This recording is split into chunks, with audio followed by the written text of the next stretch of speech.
अच्छा देखें, अभी आप लोग सोर्सिंग पे काम कर रहे हैं और सोर्सिंग में जो आप लोगों ने बात करनी है उनसे, तो शुरू में ही आपने ये नहीं बात शुरू कर देनी कि बॉस से पूछूंगा मैं, ये बॉस से पूछूंगी। ठीक है, अपने अपने आप को एम्प्लॉय जरूर शो करें, लेकिन इतनी अथॉरिटी आपकी होनी चाहिए कि सारी डीलिंग आप करें। एट द एंड जो फाइनल प्राइस जब हमारी तय होगी, उस वक्त जो है आपने एक दफ़ा बॉस की से बात करने के लिए क्या कहना है। ठीक है, फाइनल प्राइस जब वो कहेंगे हाँ जी बताएं, अब बताएं आप, जब वो मतलब बिल्कुल भी मजीद कम नहीं कर रहे होंगे, प्राइसेस मजीद कम नहीं कर रहे होंगे, उस वक्त आपने कहना अच्छा चलो ठीक है, मैं अब ना कंसल्ट करके फिर आपको बताता हूँ। ठीक है, तो पहले जो है आपने खुद ही बात करनी है। पैकेजिंग की बात करें, पहले आपने इन्वेंट्री थोड़ी दी हुई है, फिर इन्वेंट्री बढ़ाएं। आप उसे कहेंगे मैं 1500, 2000, 15, 2500, 3000, जितनी भी आपकी इन्वेंट्री बनती है 4 मंथ की, आपके कंपेटिटर की देख लें कितनी इन्वेंट्री है। 4 मंथ की इन्वेंट्री के हिसाब से आप बात करें उनसे, वो जो भी रेट देते हैं शुरू में, ठीक है, डजेंट मैटर। आप लोगों ने जो है उनसे बातचीत शुरू करनी है। उनको ये नहीं लगना चाहिए कि आप लोग जो हैं वो ऐसे ही लगे हुए हैं उनके साथ, और मतलब आपको सच में आपको नहीं चाहिए ये, आप प्रैक्टिस कर रहे हैं। आपने ऐसा ही शो करना कि आपको चाहिए ये चीज़ें, और आप सेलर हैं, या आप किसी जॉब कंपनी में जॉब करते हैं जिनकी, और आपकी जॉब के लिए बड़ा ज़रूरी है कि ये एक अच्छी डील होनी। ठीक है, अदरवाइज आपकी जॉब जो है वो खतरे में है। प्राइवेट सेक्टर में जॉब है, और वो जॉब, काम के बगैर जॉब नहीं रहती। ठीक है ना, तो इसलिए आप उनको इस तरह से यकीन दिलाएंगे, वो फिर आपको सीरियस लेंगे, फिर वो आपको अच्छे रेट भी देंगे, फिर वो सोच समझेंगे, देखेंगे हाँ जी यार ये इनका भी मसला है। ठीक है ना, तो मतलब हमारा मकसद ये है कि करीब करीब ऐसे पॉइंट पे लाया जाए जिस पे हमें भी प्रॉफिट हो रहा हो, और प्रॉफिट भी वो हो रहा हो जो हमारा, मतलब हमने एक टारगेट प्राइस निकाली थी कि इस प्राइस पे हमने सोर्सिंग करनी है। ठीक है, इस तरह से आप उनको इंगेज करें, और इंगेजमेंट बहुत ज़रूरी है। अगर वो आपको रिस्पॉन्स नहीं कर रहे तो आप उनसे पूछें। ठीक है ना, आप उनसे बात करें, वेट ना करें उनका कि वो वेट रिप्लाई करेंगे तभी हम बात करेंगे, आप उनसे बात करें। अच्छा, और जिनका इशू है चल रहा, ये कोई भी किसी की किस्म का इशू है, वो ग्रुप में पोस्ट करें। ठीक है, अगर कोई किसी का इशू रिजॉल्व नहीं होता, ठीक है, तो फिर जो है वो मेरे से टाइम ले, मैं खुद देख लूंगा कि क्या मसला है, क्यों नहीं हो रहा। ठीक है, मैं जूम सेशन जो है उसके साथ रख लूंगा। आयशा बैठी हैं, आयशा से बात करें, आयशा रिजॉल्व कर देंगे आपका मसला। अच्छा, तो आपको मैं अभी एक शीट देता हूँ जिस पे आपने आगे मजीद काम करना है।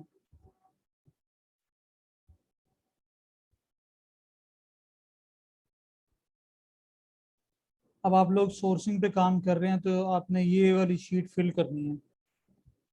ठीक है, मैं इस शीट के बारे में आपको थोड़ा सा इंट्रोडक्शन देता हूँ, ये शीट असल में क्या है। अभी आप लोग जो RFQ सबमिट कर रहे हैं, आप लोगों को कुछ रिस्पॉन्सेज आ रहे हैं।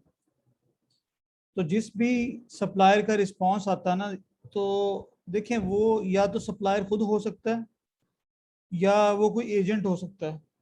ठीक है, वो भी जॉब ही कर रहा होगा, वो थर्ड पार्टी हो सकता है। उसका काम ये होगा कि बस आप से ऑर्डर पकड़ेगा, किसी सप्लायर से बनवाएगा, और आपको दे देगा। उसने अपना अकाउंट बनाया हुआ है अलीबाबा पे। ठीक है, तो वो एजेंट के तौर पे काम कर रहे होते हैं, मतलब उनका बिजनेस जो है वो थर्ड पार्टी वाला बिजनेस है। और कुछ लोग ऐसे भी होते हैं जो कि जॉब कर रहे होते हैं इन कंपनीज में। आपके साथ जो डील करने वाले बंदे हर तरह के हो सकते हैं। अच्छा, अब जो बंदा भी आपके साथ बात करेगा, जो आपको रिस्पॉन्स करेगा, आप उसको इंगेज करें, और अपनी जो भी आपकी इन्वेंट्री है, जितनी फाइनल इन्वेंट्री है वहां तक आपने बार्गेनिंग करनी है। थोड़ी थोड़ी इन्वेंट्री इंक्रीज करें, और उनसे पूछें जी अब क्या रेट मिलेगा। जैसे आपने पहले 1000 पे पूछा हुआ है, तो आप फिर थोड़ी सी डील करें उनके साथ, उन्हें कहेंगे लोगो भी लगाना है हमारा ब्रांड नेम, क्योंकि हमारा प्राइवेट लेबल है, तो लोगो भी लगाना है आपने। और इसकी पैकेजिंग जो है वो सिंपल पैकेजिंग करेंगे तो क्या होगा, अगर कोई अच्छी पैकेजिंग वही आपको दिखाएंगे कि ये अच्छी वाली पैकेजिंग आपको हम दे रहे हैं, उसमें वो रेट आपको ज़्यादा बताएंगे। फिर आप उनसे मतलब पूछेंगे कि आपको कोई अगर सर्टिफिकेशन चाहिए, जैसे कि ये LFGB एक सर्टिफिकेशन है, आपको वैसे भी अपने कंपेटिटर की लिस्टिंग पढ़ने से भी, ये 3-4 लिस्टें पढ़ेंगे तो आपको पता चल जाएगा, आइडिया हो जाएगा कि कोई सर्टिफिकेशन है या नहीं। तो सर्टिफिकेशन की उनसे बात करें, जी आपको ये, आप कौन सी सर्टिफिकेशन हमें प्रोवाइड कर रहे हैं, या जो आपको चाहिए होगी वो उनसे पूछेंगे आप ये सर्टिफिकेशन हमें दे रहे हैं। ठीक है, इस तरह से सारी बातें करेंगे आप। उसकी सारी क्वालिटी पे बात करेंगे, प्रोडक्ट की क्वालिटी कैसी रहे, कैसी होगी, मटेरियल कौन सा होगा, कोई गेज है तो वो भी डिस्कस करें, मतलब हर तरह से डिस्कस करके फिर अपनी क्वांटिटी बढ़ाएं। क्वांटिटी बढ़ा ली, फाइनल क्वांटिटी पे ले आए, मतलब अब हर चीज़ डिस्कस हो चुकी है। अब वो आपको एक फाइनल प्राइस देंगे। अब वो प्राइस आप देखेंगे क्या आपको वो सूट कर रही है या नहीं कर रही, मतलब आपने जो एक अपनी टारगेट प्राइस रखी थी क्या वो उसके बराबर आ रही है, या उससे ज्यादा है, या उससे भी कम आ गई।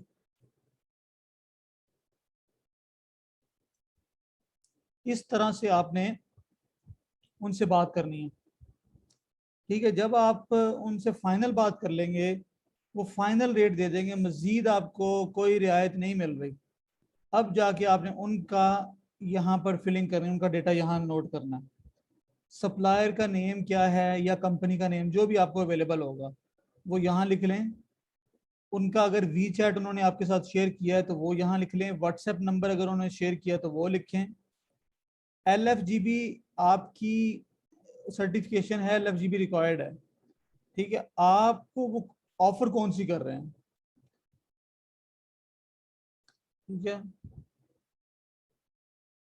यहाँ लिख देते हैं दे ऑफर। तो सर्टिफिकेशन सपोज करें कि आपको चाहिए, ऊपर लिखी हुई है LFGB, आपको ये वाली चाहिए। अच्छा, वो जो आपको दे रहे होंगे वो आपने यहाँ लिख देनी है उस सप्लायर के आगे। अगर वो एक या दो जो भी दे रहे होंगे आप उतनी वो लिख देंगे यहाँ पे। ठीक है, यहाँ तक हो गया। ये सप्लायर के बारे में हमने इंफॉर्मेशन यहाँ लिख ली है।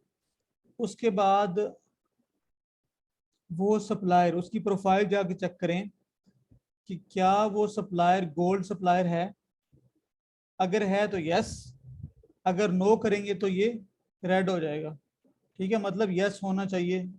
ये सप्लायर की अब वेटिंग कर रहे हैं, सप्लायर को एवेल्युएट कर रहे हैं कि सप्लायर हमारा गोल्ड सप्लायर होना चाहिए। जेम्स उसके पास कितने हैं, जेम्स मैंने आपको दिखाए थे वो जो डायमंड शेप के होते हैं। ठीक है, तो जेम्स उनके पास कितने होने चाहिए, जेम्स होने चाहिए मिनिमम 3 होने चाहिए। 3 हो, 4 हो, 5 हो, ये अच्छे हैं।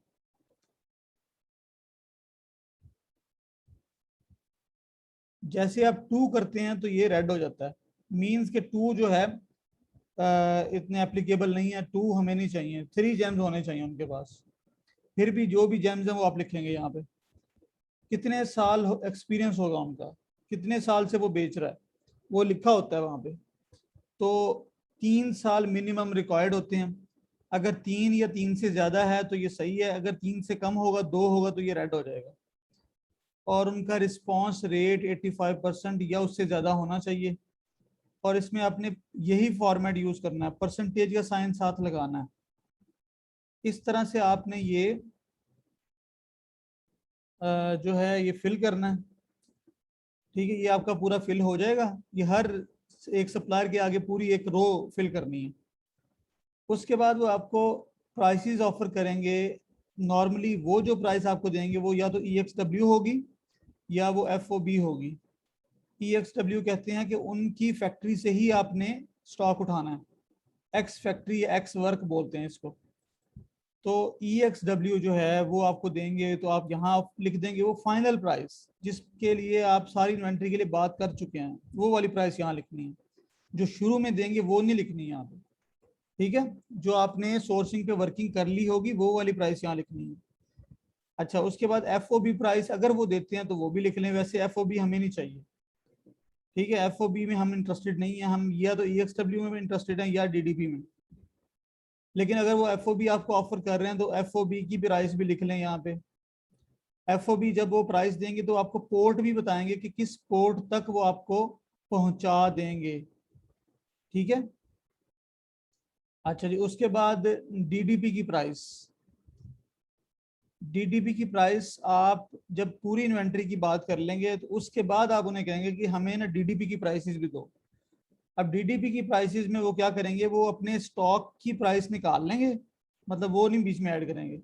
बाकी वो स्टॉक को देखेंगे कितना है, कितने कार्टून में आ रहा है, उसका वेट वगैरह चेक करेंगे, और उसको जो भी आपका एड्रेस होगा, अगर अमेजोन US में है तो US में टेक्सास वाला जो है डेलस वाला जो अमेजोन का वेयर हाउस है, वहाँ पर हमारी इन्वेंट्री मोस्टली जाती है 90% से ज़्यादा। तो हम डेलस वेयर हाउस का पोस्टल कोड देंगे उन्हें। अगर यूके है तो वो यूके में कोई भी आप उन्हें कहेंगे किसी भी अमेजोन वेयर हाउस तक पहुंचा दो, लंदन वाले वेयर हाउस तक पहुंचा दो, या जो भी है, वहां पर कोई फिक्स नहीं है। तो ये आपने प्राइस उनसे ये भी ले लेनी है। अब वो प्राइस कैसे देंगे आपको, वो देखेंगे कि आपकी जितनी भी इन्वेंट्री है ना वो सारी उठा के इतने पैसे वो कहेंगे आपको, जो है ना वो एक मोटा सा हिसाब बताएंगे कि हमने $500 लेंगे, आपका सारा स्टॉक हम पहुंचा देंगे।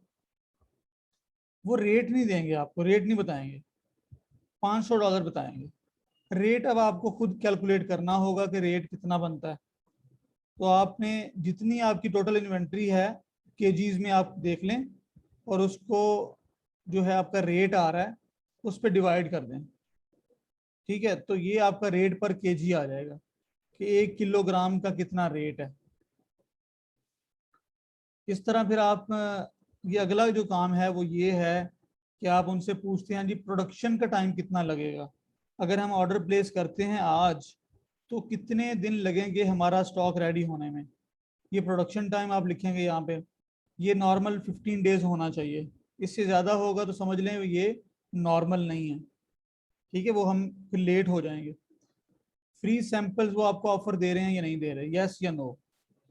अमूमन वो आपको फ्री सैंपल्स दे देते हैं। अच्छा, नंबर ऑफ पीसीज एक मास्टर कार्टून में कितनी है। अब आपने सपोज करें कि 4000 पीसीज के लिए बात की है, तो 4000 पीसीज आपके कितने डब्बों में आएंगे, बड़े डब्बे कितने बनेंगे, या मास्टर कार्टून कितने बनेंगे। Number of pieces in one master, तो एक बड़ा डब्बा जो है उसके अंदर कितने पीस आपके आ जाएंगे। हो सकता है आपके 20 आ जाएं, हो सकता है आपके 100 आ जाएं, डिपेंड करता है कि आपकी प्रोडक्ट का वॉल्यूम कितना है। ठीक है, तो जितने भी पीस आपके आ रहे हैं एक मास्टर कार्टून में वो आप यहाँ लिखेंगे। ये इंफॉर्मेशन आपको कौन देगा, ये आपको आपका सप्लायर ही देगा। साइज क्या होगा मास्टर कार्टून का, उनके पास मास्टर कार्टून बड़े होंगे, वो आपको साइज बताएंगे कि हाँ जी ये वाला साइज होगा, length into width into height, inches में होगी। उसके बाद वेट कितना होगा मास्टर कार्टून का। ठीक है, वेट ऑफ मास्टर कार्टून जब आप उसके अंदर पैक कर लोगे अपने प्रोडक्ट्स को। अब दो तरह का वेट होगा, एक होगा नेट वेट और एक है ग्रॉस वेट। नेट वेट का मतलब है कि जो अंदर आपके पीसेस हैं, जो आपने चीजें अंदर रखी हैं, सिर्फ उनका वेट। और ग्रॉस में वो जो बड़ा कार्टून है उसका वेट भी शामिल हो जाएगा। ठीक है, तो ग्रॉस थोड़ा ज्यादा होगा नेट से। और उसके बाद है नंबर ऑफ मास्टर कार्टून कितने बनेंगे। अगर एक मास्टर कार्टून में 100 पीस आ रहे हैं तो 1000 पीस अगर होंगे तो 10 मास्टर कार्टून बनेंगे। ठीक है, इसलिए आपने नंबर ऑफ मास्टर कार्टून भी पूछने हैं उनसे। ये सारी इंफॉर्मेशन आपने एक सप्लायर से पूरी करनी है। जब आप एक सप्लायर से पूरी कर लेंगे तो यही वाली इंफॉर्मेशन, जो ये जो लाइन लगी हुई है ना, ये वाली लाइन जिसमें number of pieces in one master cartoon, size of master cartoon, weight of master cartoon, number of master cartoon, यही चीज आप उठाओगे और ये जो आपका फ्रेट फॉरवर्डर होगा उसको यही चीजें बतानी है। वो आपसे यही सारी चीजें पूछेगा और आपको फिर वो रेट देगा। तो वो फ्रेट फॉरवर्डर वाला नीचे है, ये यहाँ पर फिल करना है। अब आप लोगों में से आइडियल केस ये है कि आप लोगों में से जो भी इस पे काम करेगा ना, वो एक ऊपर कम से कम एक सप्लायर की इंफॉर्मेशन पूरी ले ले और एक फ्रेट फॉरवर्डर से बात कर ले। अगर आप लोगों में से किसी ने ये दो लाइनें या ये दो बातें पूरी कर ली, तो इसका मतलब ये हुआ कि आपने कम से कम टास्क जो है वो पूरा कर लिया, क्वांटिटी में नहीं क्वालिटी में। एक एक सही सही, लेकिन आपने पूरी बात की है। ठीक है, इस तरह से आपकी ये सोर्सिंग वाला पोर्शन जो है वो किसी हद तक मुकम्मल हो जाएगा। ठीक है, अभी हमने सैंपल्स जो है वो मंगवाने नहीं है। वो आपसे पूछेंगे जी सैंपल कहाँ चाहिए आपको, तो अभी आपको नहीं मंगवाने, बाद में फिर आपको जो है ना वो गोल मोल करनी पड़ेगी बात कि जो प्राइसेस आप ऑफर कर रहे हैं इस प्राइस पे हमारे जो है कंपनी जो है वो नहीं मान रही, हमें इससे बेहतर प्राइसेस मिल रही हैं। ठीक है, इस तरह से कह के आप उनसे जान छुड़वा लेंगे बाद में। तो ये जो है ना आपका पूरा प्रोसेस होगा सोर्सिंग का, इसको करें। आगे वीकेंड भी आ रहा है जो उसको भी लगाएं, हम अगला काम भी शुरू करेंगे, लेकिन ये वाला काम आप साथ साथ कर लें। आपको कोई भी प्रॉब्लम हो कहीं भी तो आप मुझसे पूछिए। ठीक है, आयशा बैठी हैं, आयशा से पूछें। जहां पर भी प्रॉब्लम हो हम आपको इंशाल्लाह उसका सलूशन देंगे। ठीक है। अच्छा जी, अब्दुल अजीज आपका अब एनी टेस्ट चेक कर लेते हैं।